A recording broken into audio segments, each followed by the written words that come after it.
by the near post. So, the best man, Austria. Pedro Porro, another right back trying to get on the score sheet. Los Angeles Stadium, 68 mil pessoas dentro do estádio. E em 89 minutos, cada uma delas assiste ao sonho da Áustria na Copa do Mundo sendo destruído pedaço por pedaço. Espanha 3, Áustria 0. Mas o placar nem de longe conta a história real. A história real é uma demolição de 23 finalizações, um bombardeio de 10 chutes no alvo, e um garoto de 19 anos que parecia estar jogando um esporte diferente de todo mundo naquele campo. Foi assim que a Espanha anunciou sua força para o torneio inteiro.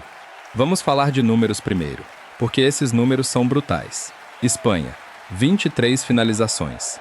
Áustria, 5. Espanha, 10 chutes no alvo. Áustria, 0. 0. Em 90 minutos de futebol de mata-mata na Copa do Mundo, a Áustria não acertou o alvo uma única vez. O expected goals da Espanha ficou em 2,84.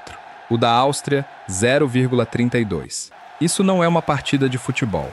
Isso é um treino. A Espanha controlou 59% da posse de bola. E mais importante ainda, teve 51 toques dentro da área austríaca. 51. Pensa nisso. Isso significa que, em média, a Espanha bateu na porta da Áustria mais de uma vez a cada 2 minutos durante o jogo inteiro. Agora, o que torna tudo isso ainda mais chocante. A Espanha não começou esse torneio parecendo favorita ao título. Empataram na estreia contra Cabo Verde e tinham muitas dúvidas em torno do time. Todo mundo falava da França, todo mundo falava da Argentina como as grandes favoritas. A Áustria, por outro lado, chegou cheia de confiança, embalada por um gol dramático nos acréscimos contra a Argélia que garantiu a vaga nas oitavas. O time de Ralf Rangnick tinha aquela energia de zebra, aquele espírito de nunca desistir. E por uns 29 minutos, realmente parecia um jogo equilibrado. Então Marc Cucurella achou que tinha aberto o placar, empurrando a bola para o gol depois de um rebote. E o banco espanhol foi à loucura. Anulado. O árbitro marca falta no goleiro. A esperança austríaca segue viva, por pouco. Mas é aqui que o drama realmente começa, porque a Espanha não titubeia. 6 minutos depois, Mikel Oyarzabal, frio como gelo, finaliza de perna direita, de curta distância, após Cucurella cruzar rasteiro pela esquerda. 36º minuto, 1-0. A represa já tem uma rachadura, e todo mundo naquele estádio sente isso. Pouco antes do intervalo, a Espanha quase resolve o jogo de vez. Alex Baena acerta a trave de fora da área, numa cobrança de falta de 25 metros que deixou o goleiro Alexander Schlager totalmente batido. Depois, no rebote, Lamine Yamal, o garoto que todo mundo está comentando no torneio, é impedido por uma defesa de reflexo simplesmente espetacular. Schlager, naquele momento, é o único motivo pelo qual o placar ainda não é 3 ou 4-0. Ele está segurando a Áustria viva sozinho. Segundo tempo. A Áustria coloca em campo Sasa Kalajdzic, o mesmo herói improvável que decidiu o jogo contra a Argélia. E por um instante de coração na mão, o raio quase cai 2 vezes no mesmo lugar. Marco Sabitzer cruza, Kalajdzic sobe para cabecear e a bola passa agonizantemente por cima do travessão.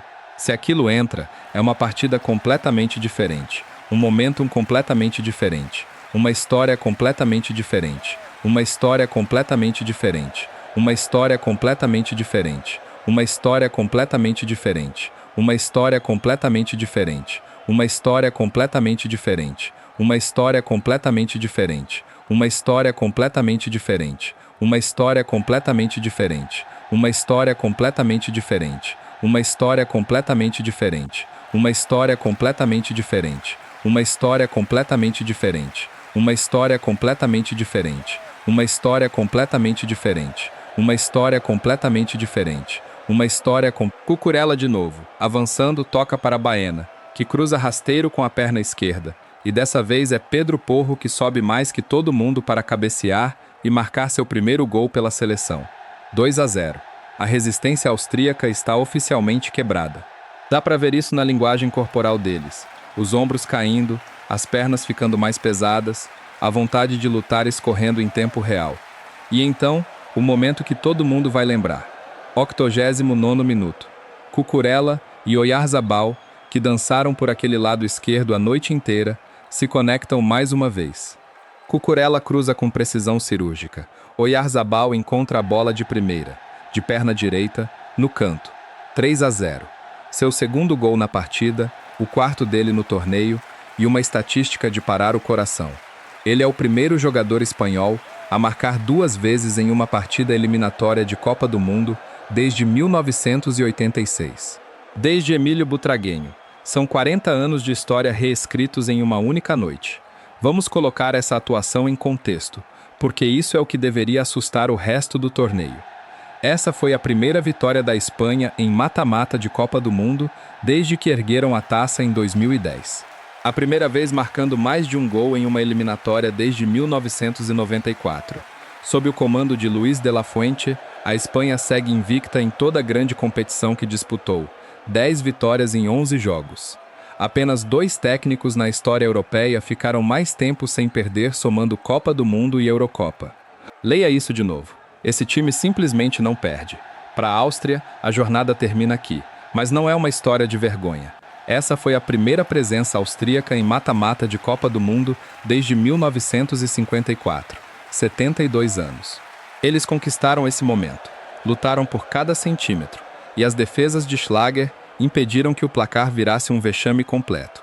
Mas nessa noite, nesse estádio, eles simplesmente encontraram pela frente uma máquina espanhola, que engrenou na pior hora possível para eles. Então, o que isso significa daqui para frente?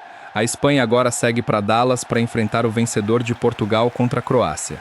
E depois de uma atuação como essa, todo time que ainda está no torneio deveria estar prestando muita atenção.